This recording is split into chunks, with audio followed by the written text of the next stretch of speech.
Hello and welcome back to Forza Horizon 5 with another car build. And we're finishing up this two-part. We did the Datsun 240 last time, and we're going to do its modern-day successor, both visually and literally, the new 2023 Nissan Z. Now, unfortunately, the engine isn't really that good in this, so we are going to have to swap it, just inevitably.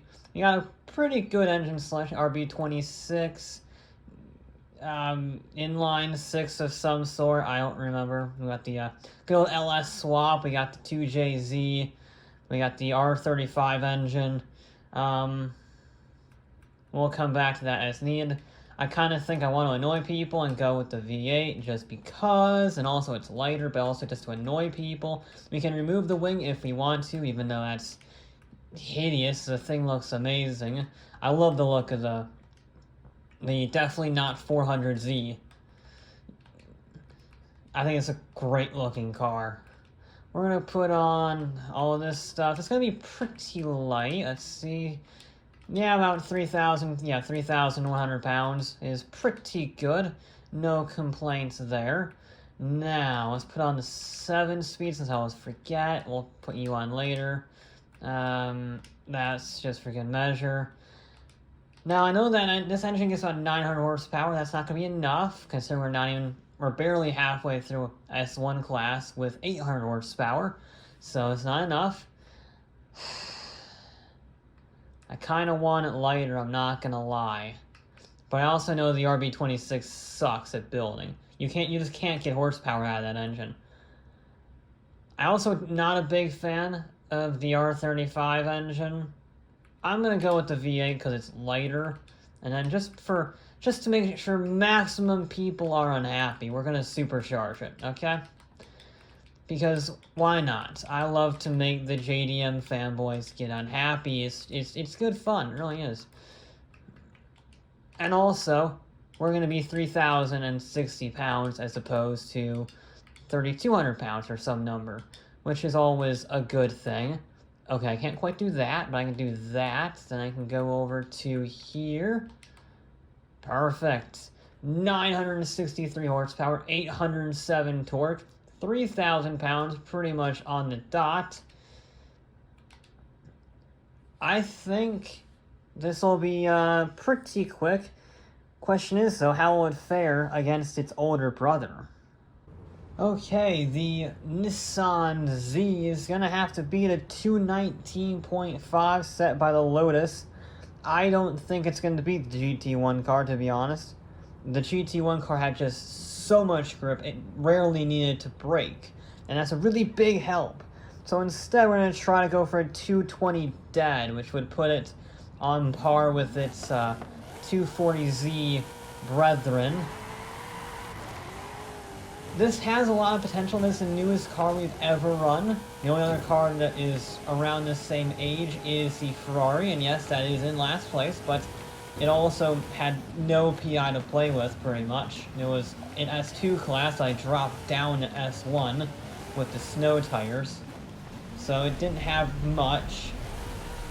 However, this thing did have a fair bit of PI to play with. It was halfway through A class when I got it. So maybe it'll give us some wiggle room for, performance. Oh, missed that braking point. I was trying not to lock up. And I succeeded. I also ran wide, but I did not lock the brakes up.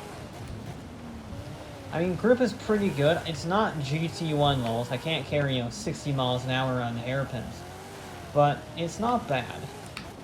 Oh, well, that was bad. That was on me.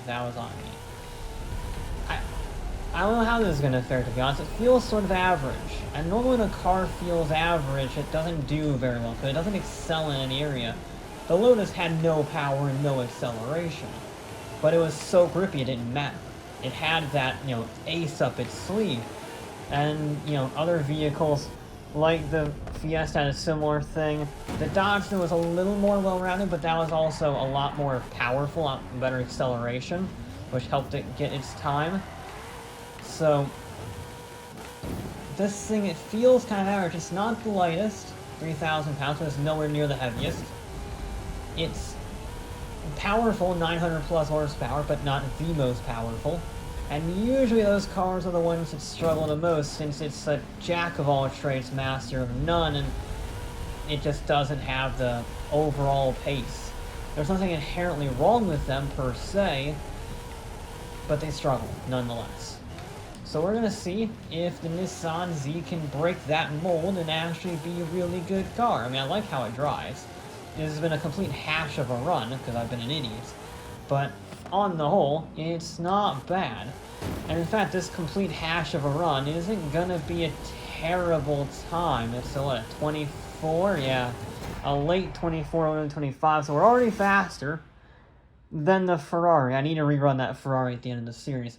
But it is faster than the Ferrari, which is nice. It's a good start to not be last on the first attempt.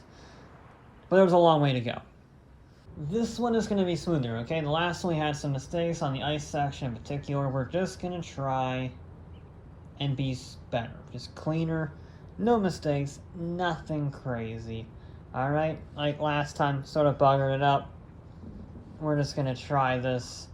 Again, give it a, for realsies, it's going to give it a fair shot. I mean, at the very least deserves that. So you can just about launch it in third gear. I wouldn't want to launch it in other gear. I think there was one car that launched in fourth gear, I think? I don't remember. It's not quick though, 114. And it's not bad, and it's not going to cost us that much time, but it's just, those little things add up, because that also means that its acceleration isn't as good. And you need that. You need that a fair bit. Now we're going to try to not mess up the ice section this time. I think I got messed up the ice section this time. No, it's okay. It's not perfect. We didn't carry maximum speed, ran a little wide on the ice. But, we didn't hit anything. We didn't miss a hairpin, so that's always a good thing, I guess.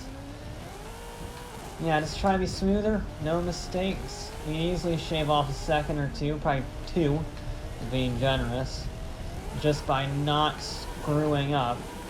Better through there, good landing, which is kind of a surprise. Okay, completely messed up that corner. It got a little bit skewy on the bumps. Let's just try it. We made it. Oh, nope, on the ice, Please. Thank you, we rebounded. I'll take it, you know what, I'll take it. That was a hell of a rebound. We bounced off of the ice wall, and that put us back on course. Okay, that works. I've never seen that before. But I will certainly not complain about not having to rewind like an absolute fool. Brakes are good. I probably should lift off on that jump. It doesn't really, it doesn't overshoot as much as other vehicles, but it does overshoot nonetheless. I don't know how I didn't hit the invisible wall there. But again, very lucky run for the Nissan. We've made it so far. It's not going to shatter any records, but it's not going to be bad either. Let's see what the time is. It's going to be a 321, probably 322. Yep, 322, a high 22. Okay. 22.8. Like I said, it's okay. It's not great. It's okay. It's better than the Porsches so far. There's a little more time to be had, but I doubt it's going to do much better than that. Alright, this is it. Do or die. No mistakes. No shenanigans. We're not going to try to miss any checkpoints. We never try to miss checkpoints. We're not going to. We're not going to bounce off any walls like it's the Crew 2. We're just going to drive this lovely little Nissan as fast as possible without making a mistake. If we don't make a mistake, we'll be faster. Almost put it down in a first. That would be unnecessary and cost us time. I think this is just a case of average. It's not terrible. I've had terrible luck with it, but I haven't really, nothing stands out about it. It's just sort of meh. Which is a shame, because I'm glad this car is in the game. It's one of my favorite cars released in a very long time, because, well, it just looks so good. It's one of my favorite cars in ages, looks-wise. And if I have to go with the Lotus Emira, in terms of looks, even though the Emira is more clean, this is more retro, it works. It works quite well. And I'm glad Nissan actually bothered to do this. Yeah, I know it's basically a reskinned 370Z underneath, but hey, you know what? I'll take it. We got an actual internal combustion sports car with a whole new body and everything in this day and age without hybridization. And it's kind of affordable. It's the same price as a Mustang GT, if I recall. So I think the little Nissan did alright. It's certainly better than the R35, which is a billion years old now. I'm pretty sure it was alive when the dinosaurs went extinct. Much better through there. Much better. Down the brakes nice and early so I don't lock up. Yeah, it doesn't really like to turn on there. It could use bigger tires. It's got, what, 285s all around, something like that? Not stellar. Not stellar at all. Okay.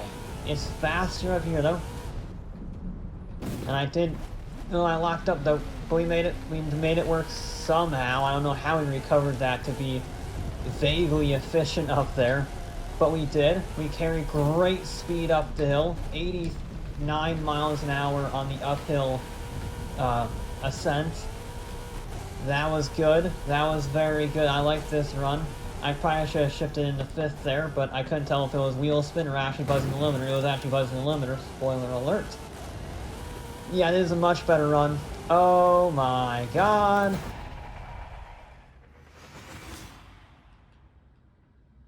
It went from 7th to the lead. I wanted to shave off 2 seconds to beat the Datsun. I shaved off 3.8 seconds.